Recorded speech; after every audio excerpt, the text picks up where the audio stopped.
Hi everyone. Um, Nice to be back, but I just thought I would comment this evening on the results of the Great Britain's referendum. I'm a Brit. I live in the north of the country. I'm very proud to be a Yorkshire girl, and I live in the city of Leeds, which I'm proud to say, on the whole, we wholeheartedly voted to remain as members of the EU because I do think that in this city that I live in, that I love, we are a very, very multicultural and kind of a melting pot of people, and that we're actually a very welcoming set of people who accept and love everyone that contributes to the kind of wonderful culture and community that we have here. And it's quite a vibe, quite a nice bustling place to be, and I'm very, very proud of that, and I'm proud to call myself a loiner. So yeah, but I have to say it was quite disappointing, I think was the word. Well, probably disappointing is probably quite mild to say. The results of the referendum were really quite stunning.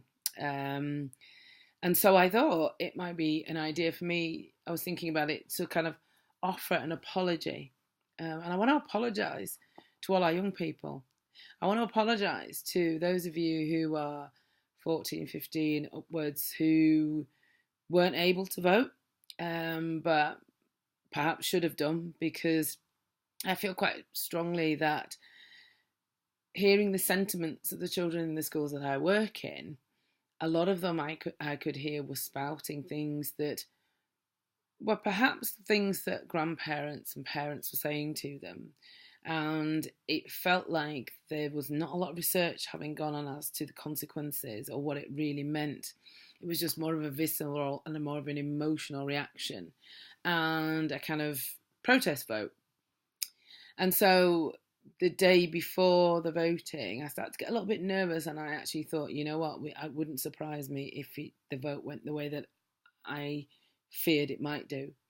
But I want to say, firstly, sorry to you young people. Sorry that we, as the adults who govern and are your custodians of your future, have kind of messed it up for you, really.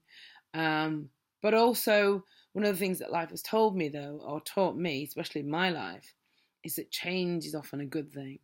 Change really shakes you up, you know. Change is like, putting some soda in a pop bottle and fizzing it up and like watching the spray come out. It's an opportunity for things to change on a molecular level. And I'm hoping that those of us who did vote for community, for kinship, and for service and support, um, and those of us who believe wholeheartedly that we are global citizens, will actually continue to maintain our steady balance and continue to spout our views and continue to walk forward in the light of communion and kinship. Because if we do that, then perhaps it will eventually ripple out.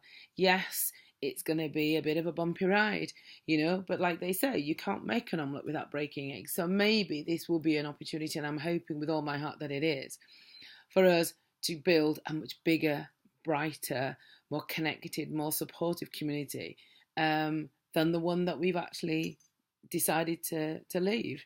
I'm hoping it's a chance, an opportunity for us to really, really look in detail at who we are, what we are, where we are in the world, and what we choose to be. And my hope beyond hope is that we will come together and decide that yes, this is an opportunity, and it's an opportunity for us to build a bigger and better world, and that we take on some of the voices of some of our younger people instead of listening to a population which, in my opinion, is aging and is harking back to days that are never going to return. And actually, days of, Commonwealth and all of that were days in which a massive number of people who were part of your empire were actually being tortured and abused. And I, for one, really don't want to go back to that. I'd like to think we could take the opportunity to learn from that example, learn from those experiences, be just more forgiving and kind to each other, and understand that every single one of us has an amazing gift to contribute to our families, to the wider society, in our communities where we live, but also to the planet.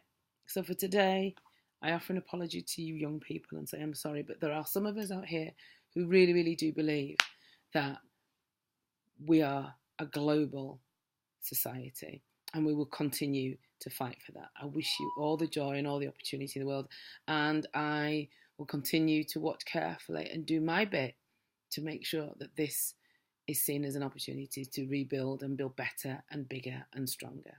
So for now, bye-bye.